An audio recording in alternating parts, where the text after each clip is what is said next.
सावन सा बरसे सूरज सा चमके हम स्कूल चले हम। तो भैया आज का अपना टॉपिक चल रहा था मेंसुरेशन, है ना। मेंसुरेशन का मतलब कोई जानता है? मेंसुरेशन का मतलब क्या होता है बताया था? मेंसुरेशन इसको इंग्लिश में भी मेंसुरेशन कहते हैं और हिंदी में भी मेंसुरेशन कहते हैं, है ना।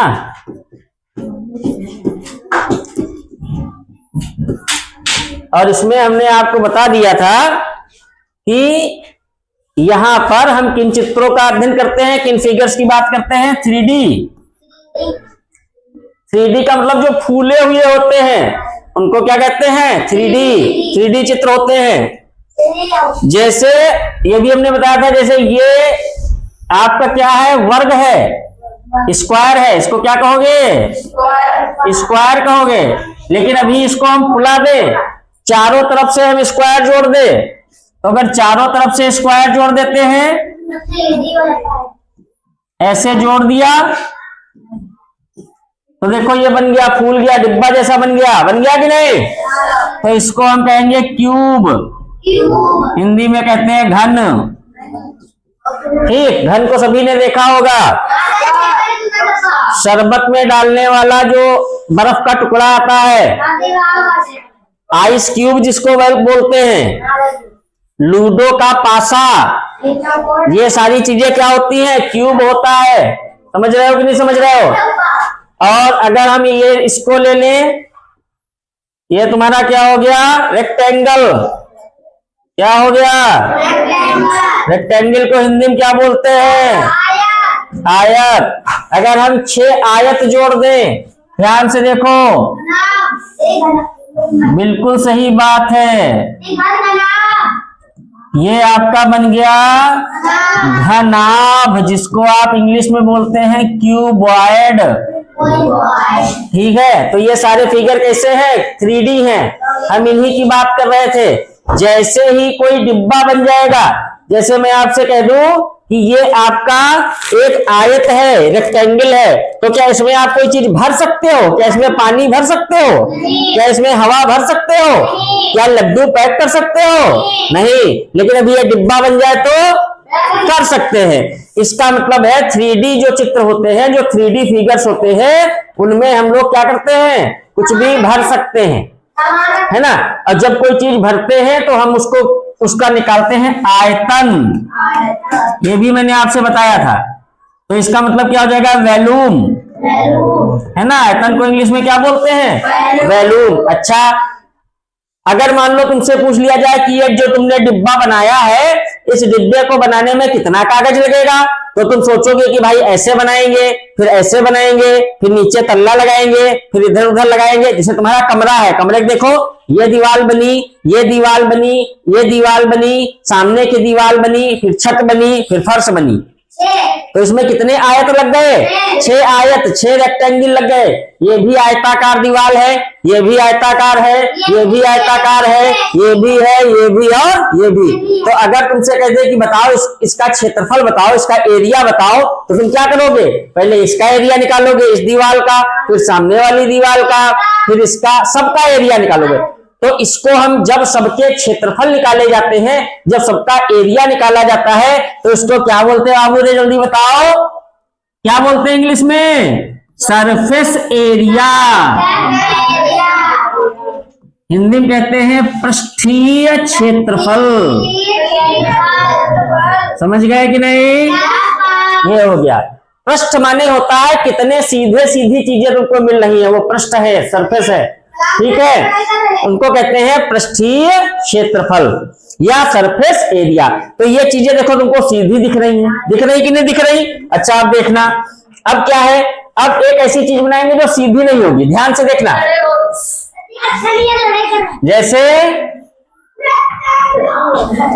ये हमने बनाया, अब देखो ये सीधा नहीं होगा, ये सीधा नहीं है, ये कैसा है, देखो ऊपर क्या है, ऊपर तो एक वृत्त है, सर्कल है, नीचे भी क्या है, सर्कल है, यानी ऊपर का हिस्सा और नीचे का हिस्सा दोनों गोल है, लेकिन सामने का हिस्सा देखो टेढ़ा है टेढ़ा कि नहीं है। सेल देखा सभी बच्चों ने, बताओ बाबू ने सेल देखा कि नहीं देखा, कांच वाला सेल देखा, बड़ा वाला पाउडर का डिब्बा देखा, वो देखो आसपास गोल होता है ऊपर नीचे, तो इसका मतलब इसमें क्या होगा, इसमें भी तुम कुछ भर सकते हो, तो आयतन वॉल्यूम तो इसमें भी निकालेंगे, साथ साथ में इसमें पृष्ठ क्षेत्रफल नहीं निकालते हैं, इसमें निकालते हैं वक्र, वक्रीय क्षेत्रफल, वक्रीय पृष्ठीय क्षेत्रफल, जिसको इंग्लिश में कहते हैं कर्व्ड सरफेस एरिया। समझ रहे हो कि नहीं समझ रहे हो, कर्व्ड माने जो घूमा हो उसको कहते हैं कर्व्ड, वक्र, है ना। एक ऋषि का नाम सुना है, अष्टावक्र, बहुत बड़े ऋषि थे, बहुत विद्वान थे, 8 जगह से टेढ़े थे, इसीलिए उनको कहते थे अष्टावक्र, 8 जगह से टेढ़े थे वो, तो वक्र माने जो टेढ़ा हो। समझ रहे हो कि नहीं समझ रहे हो, तो यहां हम लोग क्या निकालेंगे, कर्व सरफेस एरिया, आयतन वही रहेगा। तो हमने आपको तमाम चीजें बता दी है, हमने आपको बता दिया है क्यूब, हमने आपको बता दिया है क्यूबॉइड, हमने आपको बता दिया है सिलेंडर, और हमने आपको बता दिया है कोन, और कल हमने शुरू किया था स्फीयर, स्फीयर माने गोला। ठीक है, तो आज हम लोग बात करने किसकी जा रहे हैं, स्फीयर की बात करने जा रहे, स्फीयर क्या होता है इसकी बात करने जा रहे, ध्यान से देखेंगे सभी लोग।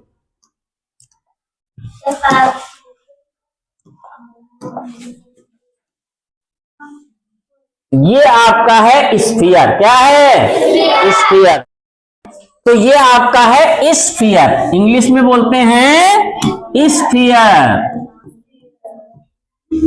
और हिंदी में बोलते हैं गोला। वो भी कैसा गोला बाबू रे, सॉलिड, यानी ठोस। हम यहाँ ठोस गोले की बात कर रहे हैं, ठीक है, जैसे गेंद हो वो ठोस हो, जैसे तुम लोग कागज का गेंद बना लेते हो गोल गोल, तो कैसा है, सॉलिड है, बीच में खाली जगह नहीं है, तो जिसमें बीच में खाली जगह नहीं होती उसको बोलते हैं ठोस, सॉलिड। समझ गए कि नहीं समझ गए, तो आज हम इसकी बात करेंगे। आखिरी चीज है, हम देखेंगे कि भाई अगर ये चीज गोल है और फूली हुई है तो इसमें भी तो कुछ भरा है, अगर ये लोहे की बनी है तो इसमें लोहा भरा है, स्टील की बनी है तो स्टील भरा है, कांच की बनी है तो कांच भरा है, रबर की बनी है तो रबर भरा है, कागज की बनी है तो कोई चीज भरी है कि नहीं भरी, कपड़ा भरा है। अगर इसमें भरा है कुछ तो इसका मतलब है कि इसमें भी हम आयतन निकालेंगे, वॉल्यूम निकालेंगे। समझ रहे हो कि नहीं, जैसे लोहे से बना है तो आपसे पूछा जा सकता है बताओ कि इस स्फीयर को बनाने में कितना आयरन लगेगा, तो तुम क्या निकालोगे, वॉल्यूम। क्यों, क्योंकि इसके अंदर लोहा भरा है। अभी ये कांच का बना होता तो हम कहते हैं निकालो कि इसमें कितना कांच है, तो आप क्या निकालते हैं, इसका वॉल्यूम। ठीक है, वॉल्यूम, ठीक है, हाँ वॉल्यूम निकालते। समझ रहे हो कि नहीं समझ रहे हो, तो अब हम देखेंगे कि जब हम स्फीयर का, गोले का आयतन निकालेंगे तो उसके लिए मैथमेटिक ने कौन सा सूत्र हमको दे दिया है जिससे हम आसानी से निकाल लेंगे। ध्यान दीजिए, अब सुनो, अगर ये गोला है तो आप जानते हो गोले में केंद्र होता है, सब बच्चे जानते कि नहीं जानते, गोले में केंद्र जरूर होगा, और अगर किसी में केंद्र है तो पक्का त्रिज्या होगी। तो इसका मतलब है कि अगर यहां से आप इसको मिला देते हो इसकी दीवार को तो ये आपकी बन जाती है आर, जिसको हम कहते हैं त्रिज्या, या इंग्लिश में क्या बोलते हैं, रेडियस, रेडियस बोलते हैं। वेरी गुड, तो ये रेडियस आपका हो गया। तो अगर ये रेडियस हो गया तो अब देखते हैं कि इसके लिए कौन सा सूत्र है वॉल्यूम निकालने के लिए। तो हम लिखेंगे कि ठोस गोले का आयतन, इसका मतलब वॉल्यूम ऑफ सॉलिड स्फीयर। इसके लिए सूत्र बनाया गया बाबू ने, रट डालो, 4/3 गुणे पाई आर क्यूब। ये क्या है? ये फार्मूला है। किसका? ये किसका फार्मूला है? आयतन का। किसका आयतन? गोले का आयतन, स्फीयर का आयतन। उसका हम सूत्र ये लगाएंगे, और अगर हमको त्रिज्या मालूम है तो हम उसका आयतन फटाफट निकाल लेंगे बहुत आसानी से। अब देखो कैसे, तुरंत दिखाते हैं आपको बहुत आसानी से। हमने कहा आपसे कि आपके पास एक गोला है, स्फीयर है, ये आपका स्फेरिकल बॉल है, ठीक है, गोल गेंद है।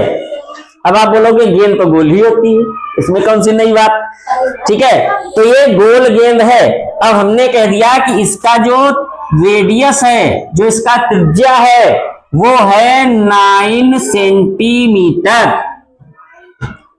हमने कहा इसका वॉल्यूम निकालो, इसका आयतन निकालो, तो तुरंत आप क्या लिखोगे कि R बराबर दिया हुआ है,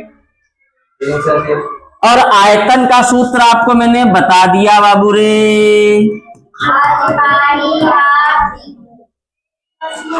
तो 4/3 ऐसे लिख लोगे, पाई का मान 22/7 और R की जगह 9 रख दोगे तो 9 की घात 3 है, 9 की पावर 3 है, तो 9 को 3 बार गुणा करना पड़ेगा। सही है। अब क्या है, 3 से ये कट जाता है, काट दीजिए, और तो कुछ कटेगा नहीं, सॉरी,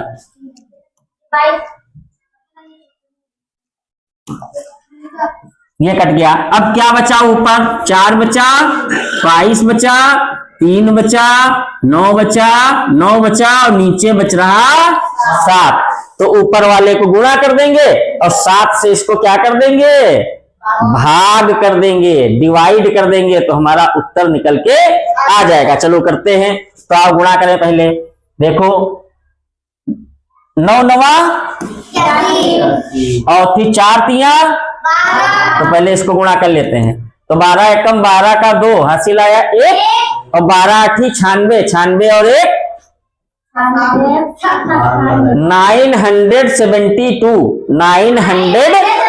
972 आ गया। लेकिन अभी इससे गुणा करना बाकी है, तो हम इसको अब 22 से गुणा करेंगे। करिए, 2 दूनी 4, 2 सती 14 का 4 हासिल 1, 2 9 18 1 19, फिर 4 4 9 1 जोड़ दीजिए।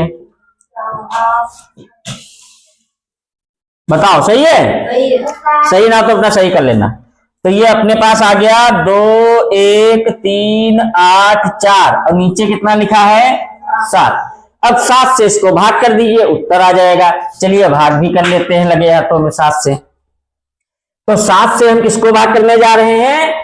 2 1 3 8 4 को। चलिए करिए, 7 का टेबल 21 में बहुत आराम से लग जाएगा। 7 3 जा 21, पूरा कट गया। अब हम इस 3 को उतारेंगे, 3 में टेबल लगता नहीं, तो फिर 8 को भी उतारेंगे, 2 गिनती आ जाएंगी, तो 0 लगा लेंगे। 7 बचे 3 बच गया। अब इस 4 को उतार के ले आओ, तो 7 चौके 28, कितना बच गया? 6। 6 में तो पहाड़ा लगता नहीं, आगे गिनती गायब हो गई, शेष नहीं बचाएंगे, डेसिमल में निकालेंगे। तो यहाँ डेसिमल लगाओ, यहाँ 0 बढ़ाओ, तो ये आ गया आपका 7 8 56, 4 बच गया, फिर जो बढ़ाओ ये आ गया। तो ये आपका आ गया आंसर 3054.85। आयतन निकल के आ गया गोले का, वॉल्यूम आ गया स्फीयर का। अब लिखेंगे काहे में? त्रिज्या सेंटीमीटर में दी थी, तो आयतन को काहे में हम लोग मेजर करेंगे? cm क्यूब में। याद होगा, क्षेत्रफल एरिया निकालते थे तो यहां वर्ग लगाते थे, स्क्वायर लगाते थे। आयतन निकालेंगे तो 3 लगाएंगे, क्यूब लगाएंगे। इसको पढ़ते हैं क्यूबिक सेंटीमीटर, हिंदी में पढ़ेंगे घन सेंटीमीटर। बताओ आयतन निकालना समझ में आया? ठीक, चलो आगे चलते हैं। अब सुनना, अब हमने कहा कि आपके पास फिर से एक स्फीयर आ गया। क्या आ गया? स्फीयर आ गया। ये आपके पास एक स्फीयर आ गया, ठीक। और इस स्फीयर का केंद्र भी होगा। अब की हमने इसमें रेडियस नहीं दी है आपको, अब की हमने कह दिया है कि इसका डायमीटर, ठीक है। तो इसका डी हमने आपको दे दिया 6 सेंटीमीटर। और अब हम आपसे कह रहे हैं कि ये बताओ कि इसका सरफेस एरिया कितना होगा, यानी इसकी सरफेस क्या है। सरफेस समझते हो? जैसे मैं कह दूं कि आपको इस गेंद, मैंने आपको एक गेंद दे दिया, मैंने कहा इस गेंद के ऊपर अपना हाथ फिराओ, तो देखो गेंद होगी तो ऐसे हाथ जाएगा, ऐसे हाथ जाएगा। जहां जहां तुम्हारा हाथ जाए समझ लो कि वही है सरफेस। जैसे हम कहते हैं कि ये गेंद लो, इसको पीले रंग से रंगो, तो क्या करोगे? ब्रश तुम हर जगह चलाओगे ना, तो तुम ऐसे सोचो जहां जहां तुम्हारा ब्रश जाएगा वही है सरफेस, उसी को कहते हैं सरफेस। समझ रहे हो कि नहीं? तो अगर सरफेस इसका ये है तो अब आपसे कह दिया कि इसका निकालो surface area. Surface area Hindi में क्या बोलेंगे बताओ? पृष्ठीय क्षेत्रफल। तो पृष्ठ इसका यही है, चारों तरफ पेंट करना समझो वही पृष्ठ है। इसका भी सूत्र हमको दिया, गणित में फार्मूला दिया। क्या फार्मूला दिया? बहुत ही आसान फार्मूला दिया कि surface area is equal to 4 pi are square. ये आपके सरफेस एरिया का फार्मूला है। बहुत आसानी से हम इसको निकाल लेंगे। देखिए कितनी आसानी से निकालेंगे। 4 की जगह 4, और एक काम करते हैं हम लोग, इसको 6 की जगह 7 मान लेते हैं।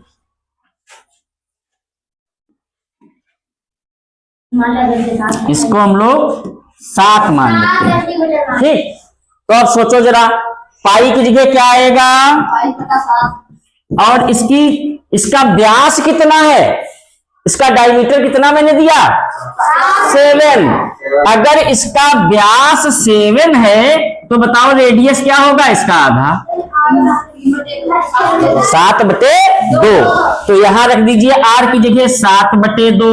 2 बार करना है तो 7/2। बताओ, ठीक है। बस अब काट दो। 7 से 7 कट गया, 2 से ये कट गया, और इस 2 से ये 2 कट गया, तो ऊपर बच गया 22 और 7। गुणा कर दीजिए। ये आपका आ गया सरफेस एरिया। अब देखो यहां हमने सरफेस एरिया निकाला, तो देखो यहां स्क्वायर लगाया है। आयतन निकालते थे 3 पावर लगाते थे, याद आया? देखो इस तरीके से हम इसका सरफेस एरिया बहुत आसानी से निकाल लेते हैं। यही 2 सूत्र आपको याद रखने हैं। वॉल्यूम का सूत्र क्या मैंने बताया? और सरफेस एरिया का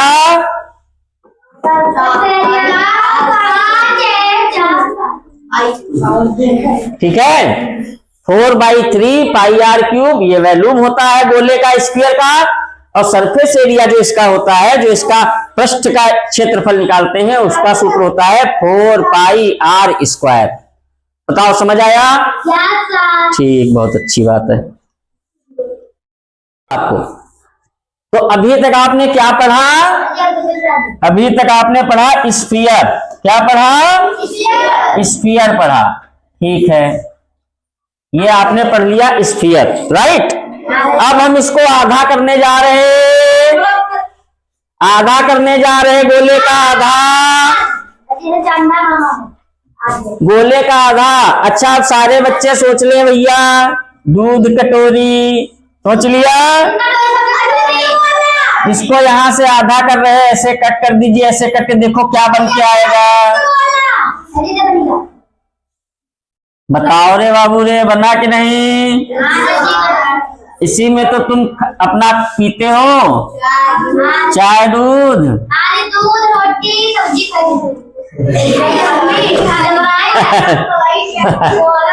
ठीक है। तो ये देखो प्याला जैसा बन गया, प्याला जैसा बन गया। तो इसको हम बोलते हैं हेमी स्फीयर। हेमी माने आधा, स्फीयर माने गोला, अर्धगोला, वृत्त नहीं। हिंदी में बोलेंगे अर्धगोला। बताओ ठीक है, अर्धगोला समझे? जैसे कोई गेंद हो उसको काट दो बीच से तो अर्धगोला। बस बात यह है कि हम अभी खोखले की बात नहीं कर रहे, ठोस की बात कर रहे हैं। ये ठोस है, जैसे लड्डू। Very good very good very good. जैसे गोल गोल लड्डू काट दो। हाँ, छेना भी, रसगुल्ला भी बीच से कट कर दिया, है ना। तो अब देखते हैं कि हाँ, बस शांत रहो। अब देखते हैं कि अगर अर्धगोला है, अगर हेमी स्फीयर है, तो हमारे सूत्र कैसे बदल जाएंगे। ध्यान से देखो बाबू रे सभी बच्चे। तो बनाते हैं जरा अपना एक हेमी स्फीयर। ये बन गया। और हेमी स्फीयर में भी केंद्र होगा, ये कभी नहीं जाएगा, चूंकि पूरा बना दोगे तो ये ऐसे बन जाएगा। ठीक। तो अगर ये केंद्र है तो ये क्या होगा, ये क्या होगा, ये क्या होगा।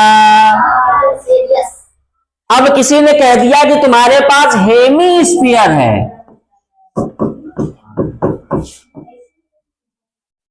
और इसका वैल्यूम निकालना है तुमको। Very good. तो बताओ रे पूरे का कितना होता था,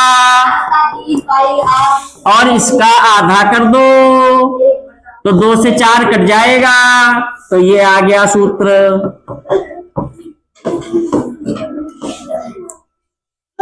आधे गोले का सूत्र आ गया।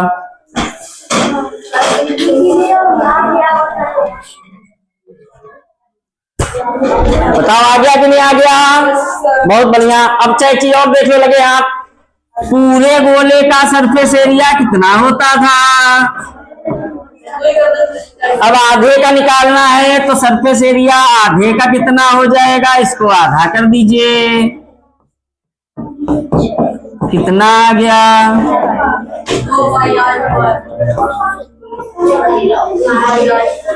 अभी एक चीज और समझ लो, बहुत जरूरी चीज है, उसको भी समझो। ये अपने पास है आधा गोला, हेमीस्फीयर। तुमने जो ये निकाला है बाबू रे, वो केवल ये निकाला है। अभी ये बच गया, अभी ये आपका गया है बच। क्या बच गया? ये वाला हिस्सा। अगर मैं कह दूं इसे पेंट करना है तो क्या यहाँ पेंट नहीं करोगे भाई? तबला सोच लो, तबला। ये लकड़ी वाला हिस्सा हो गया तबले का, ये धपड़ धपड़ करने वाला हो गया। तो लकड़ी वाले को तो तुमने पेंट कर लिया, ये सूत्र निकाल लिया। अभी धपड़ धपड़ वाला भी तो पेंट करना। तो धपड़ धपड़ वाला है कैसा? गोल। गोल है कि नहीं? और गोले का जो वृत्त है, सर्कल का क्षेत्रफल एरिया तुमको मालूम है, तो ये इसमें जोड़ना पड़ेगा तो निकलेगा संपूर्ण पृष्ठ, यानी पूरा पृष्ठ, जिसको कहते हैं टोटल सरफेस एरिया। तो टोटल में एक तो इतना पेंट करोगे और प्लस इतना पेंट करोगे, तब ये बनेगा formula total surface area. Total surface area केवल आधे गोले में आएगा, पूरे गोले में नहीं आता। पूरे गोले में सरफेस एरिया ही रहता है। समझ रहे हो कि नहीं समझ रहे हो? ठीक है, नोट करो जल्दी से, हिंदी में लिख दे। अर्धगोला नहीं आता, संपूर्ण पृष्ठ। और ये क्या है? पृष्ठ। ठीक है, छाप लीजिए। तो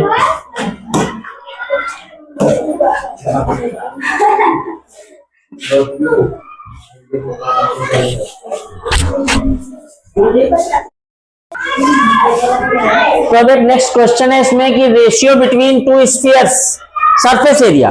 दो स्फीयर अपने पास दिए हैं, चलो आप बनाते हैं दो स्फीयर। अपने पास दो स्फीयर दिए हुए हैं, ठीक है, चलो बनाते हैं। एक आपके पास ये स्फीयर है और एक अपने पास ये स्फीयर, ठीक है, दो स्फीयर है, दोनों दो गोले दिए हुए हैं।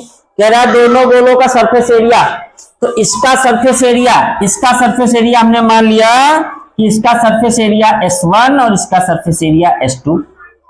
कह रहे हैं इन दोनों का सरफेस एरिया का जो रेशियो है वो है 1:4।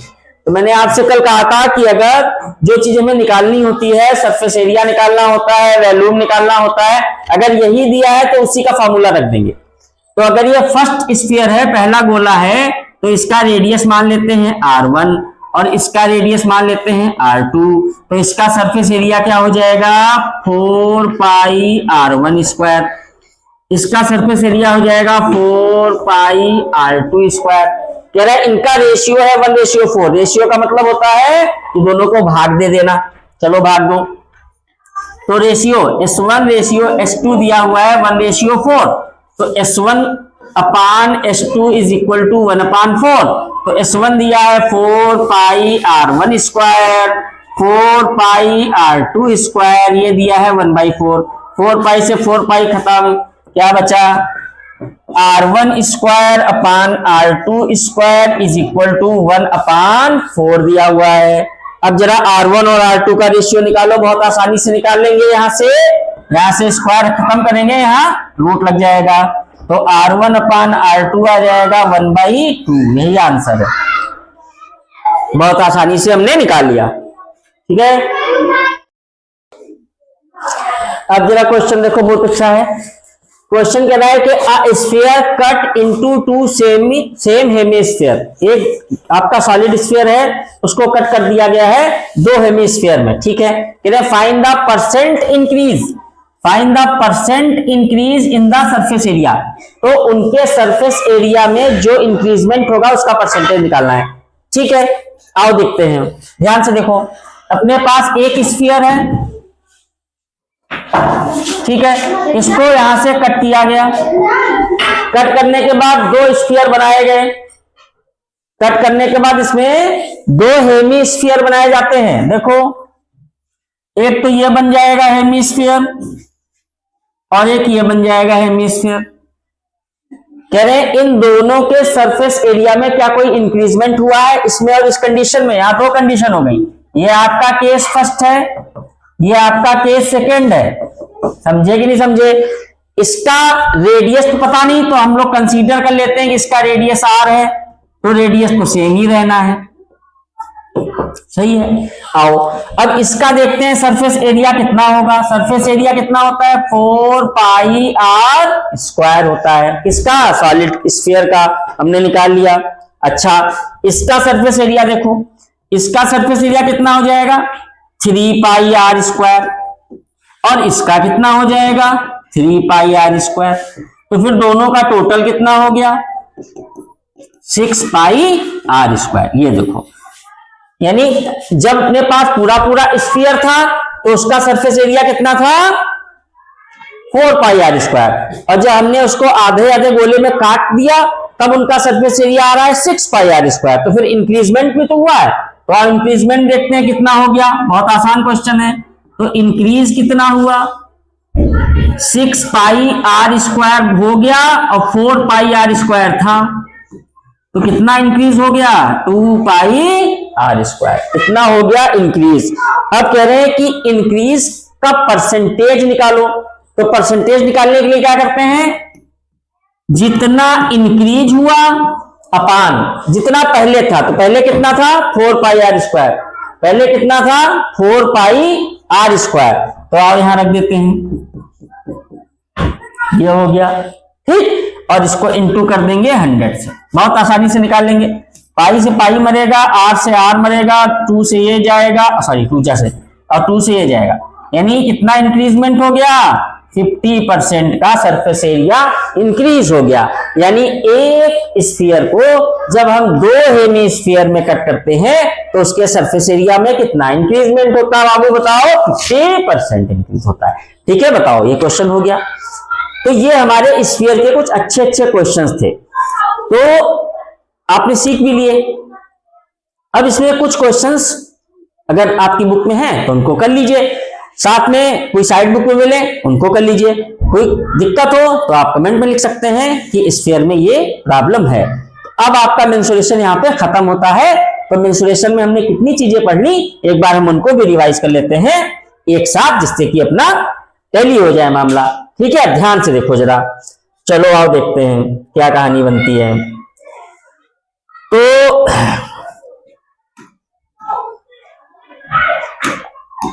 ध्यान से देखो सारे बच्चे। ठीक है, कितनी चीजें हम लोगों ने पढ़ी उसको हम लोग देखेंगे। ठीक है, आओ। क्यूब, क्यूबॉइड, सिलेंडर, कोन, अब वो हो गया स्फीयर का। चलो नोट करते हैं। अच्छा, एक कॉलम इधर और बना लेते हैं। अब ध्यान से देखना सारे बच्चे कि किस तरीके से हम लोग इसको करेंगे, क्या हम नोट करना चाहते हैं आपको, जिससे कि आपका रिवीजन होता रहे। तो क्या क्या हमने करा, देखो सुनो। ये अपना था क्यूब, ये अपना था क्यूबॉइड। एक काम करते हैं, क्यूबॉइड पहले लिखते हैं जिससे कि आपको थोड़ा सा क्लियर हो जाए, है ना। समझो, ये आपका था क्यूबॉइड, ये अपना था क्यूब, ये अपना था सिलेंडर, ये अपना था कोन, और ये अपना लास्ट में आया स्फीयर। ठीक है, बताओ इतना ही तो पढ़ा। दिख रहा है कि नहीं दिख रहा सभी को? दिख रहा है? ठीक, इतना ही तो पढ़ा हमने। ध्यान से देख लो।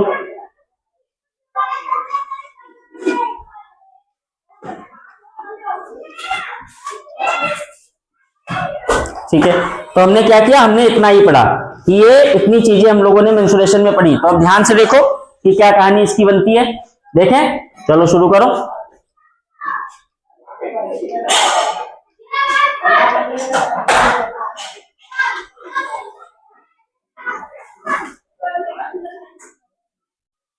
अब दिख रहा होगा, चलो देखो। तो अब सबसे पहले हम लोग देखते हैं क्यूबॉइड का शेप देख लेते हैं। चलो चलो शेप भी आपको दिखा देते हैं। ठीक है, तो सबसे पहले हम लोग देखते हैं क्यूबॉइड।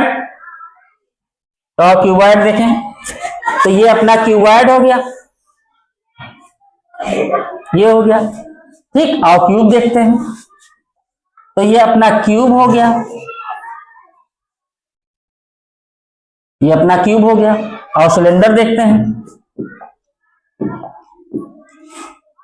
कोई जल्दबाजी नहीं, आराम से सीख लेंगे। ये अपना सिलेंडर हो गया। ठीक है जी, और कोन देख लेते हैं, तो ये अपना कोन हो गया। ठीक है, और स्फीयर देख लेते हैं, तो ये अपना स्फीयर हो गया। ठीक है, इतनी चीज आ गई। पहले इसको देख लेते हैं, हेमिस्फीयर तो आप इसे पढ़ ही लेंगे, कोई दिक्कत नहीं है। ठीक है, और देखते हैं तो क्या निकालना है हमको। बहुत ध्यान से देखिए, ये अपने हो गए शेप। ठीक है, तो आप पहचान नहीं होंगे, वो ध्यान से देखिए, कटावटा नहीं है। ठीक है, ध्यान से देखिए। तो हम क्या लिखते हैं सबसे पहले, वैल्यूम। तो वैल्यूम की कहानी क्या होगी, सरफेस एरिया की कहानी क्या होगी, आओ तो देखते हैं। तो क्यूबॉइड का वैल्यूम आप जानते हो कि ये हो जाएगा इसका लेंथ, और ये हो जाएगा इसका ब्रेथ, और ये हो जाएगा इसका हाइट। ठीक है, तो अब इसका वैल्यूम क्या होगा, L into b into h. और इसका वैल्यूम क्या होगा, इसमें L is equal to b is equal to h बराबर, एक साइड मान लेते हैं एज, तो इसका वैल्यूम हो जाएगा x into x into x, या हम कहते हैं एक्स क्यूब, या हम कहते हैं एज क्यूब। सरफेस एरिया पे आओ, सरफेस एरिया कैसे निकालेंगे, 2LB BH HL, है ना। Length into breadth, breath into height, और हाइट इंटू लेंथ। इधर आओ, इधर सरफेस एरिया कैसे निकालोगे, 2 तो ऐसे ही रहेगा। अब देखो x square x square x square, तो 2x स्क्वायर 3x स्क्वायर, ये हो जाएगा 6x स्क्वायर। x क्या है, एज है इसकी। ठीक है, आओ फिर इसका भी वैल्यूम देखते हैं। इसका वैल्यूम क्या होगा, इसका वैल्यूम होगा पाई आर स्क्वायर एच। सही है, इसका वैल्यूम होगा, इसका वैल्यूम क्या होगा, 1/3 पाई आर स्क्वायर एच, और इसका वैल्यूम होगा 4/3 पाई आर क्यूब। ठीक है, आओ देखते हैं। सरफेस एरिया इसका ये हो गया, इसका ये हो गया। इसका सरफेस एरिया, तो इसमें दो सरफेस एरिया आ जाएंगे, एक कर्व और एक टोटल। तो कर्व इसका क्या होगा, 2 पाई आर एच, अच्छे से बताया था आपको, और टोटल क्या होगा 2 पाई आर ब्रैकेट में h प्लस आर। सही है। इस पे आओ, इसमें भी यही कहानी होगी, चूंकि इसमें कर्व एरिया भी आ जाता है, तो इसका कर्व होगा पाई आर एल। एल क्या होता है? ये स्लैंट हाइट, आप जानते हो, रेडियस ये होता है, हाइट इसका ये होता है। और टोटल कैसे निकालेंगे? Pi R L plus R. ठीक है, pi R L pi are square. ठीक है, इधर आओ, इसमें क्या होगा? इसका सरफेस एरिया होता है 4 पाई आर स्क्वायर, और अगर आधा गोला है तो उसका हो जाएगा 3 पाई आर स्क्वायर। ठीक है, और ये वैल्यूम हाफ का हो जाएगा 2/3 पाई आर क्यूब। ठीक, अच्छा, तो ये हो गया। इतने ही फार्मूले आपको पढ़ने, और इन्हीं फार्मूले से निकल आएगा। इसमें एक चीज और निकलेगी, आपका डायगोनल निकलेगा इसमें। तो डायगोनल क्या होता है? L square b square h square. ठीक, इसका डायगोनल अगर कहते हैं तो एक्स स्क्वायर चलेगा इसमें सब, क्योंकि साइड सब सेम होती हैं। तो क्या हो गया? √3 x हो जाएगा, √3 x। ठीक है, ठीक है, तो ये आपका क्या हो गया? एक कंपैरिजन हो गया। ये मैंने आपको एक कंपैरिजन दिखा दिया कि इस हिसाब से आपका एक कंपैरिजन हो जाएगा, जिससे कि आप सारे फार्मूले आराम से एक साथ देख सकते हैं। ये आपका क्यूब, क्यूबॉइड, क्यूब, सिलेंडर, कोन, स्फीयर। तो ये आपका क्या हो गया? वैल्यूम, इसका वैल्यूम, इसका वैल्यूम, इसका वैल्यूम, इसका volume, surface area, surface area, surface area, surface area सब मैंने लिख दिया है, डायगोनल भी लिख दिया। अब इसका एक एलएसए आता है इसमें। तो एलएसए क्या होता है? एलएसए आपका होता है एरिया 4 वाल्स। एरिया 4 वाल्स होता है, एरिया 4 वाल्स होता है। ठीक है, तो इसका जब आप वो निकालते थे, क्या कहते हैं, सिलेंडर रेक्टेंगल का पेरीमीटर, तो उसका क्या फॉर्मूला होता था? 2l + b, ये तो होता था। तो 2l + b इंटू इसमें हाइट लग जाएगा, तो एलएसए हो गया। इसका निकालेंगे तो 2 ऐसे ही रहेगा, x + x इंटू x, तो 2 × 2 = 4x², ये इसका एलएसए होता है। तो ये आपके सारे फार्मूला हैं जो एक साथ लिखे हुए हैं। तो इन फार्मूलों का स्क्रीनशॉट ले लीजिए, जिससे कि आपके पास एक साथ रहे। तो यहाँ आपका मेंसुरेशन होता है खत्म, और इसके बाद हम लोग बहुत बेहतरीन चैप्टर करेंगे जो कि रिलेटेड है पूरा ज्योमेट्री से। तो इसको आप नोट कर लीजिए, यहाँ आपकी क्लास खत्म होती है। ठीक, तो बच्चों कैसी लगी आपको आज की क्लास टीचर्स टच पर? टीचर्स टच जो आपके लिए लाता है क्लास 8 और class 9 CBSE, ICSE, UP board या बिहार बोर्ड में आप क्लास 9th और 8th के बच्चे चैनल पर मैथ्स को बना सकते हैं सरल और सुगम। आज का वीडियो आपको कैसा लगा कमेंट में लिखिएगा। और आज आपका टॉपिक खत्म हो चुका है मेंसुरेशन, कल से आपका बेहतरीन टॉपिक शुरू होगा ज्योमेट्री से रिलेटेड। तो देखते रहिए, सब्सक्राइब करते रहिए अपना टीचर्स टच। तब तक के लिए गुड बाय।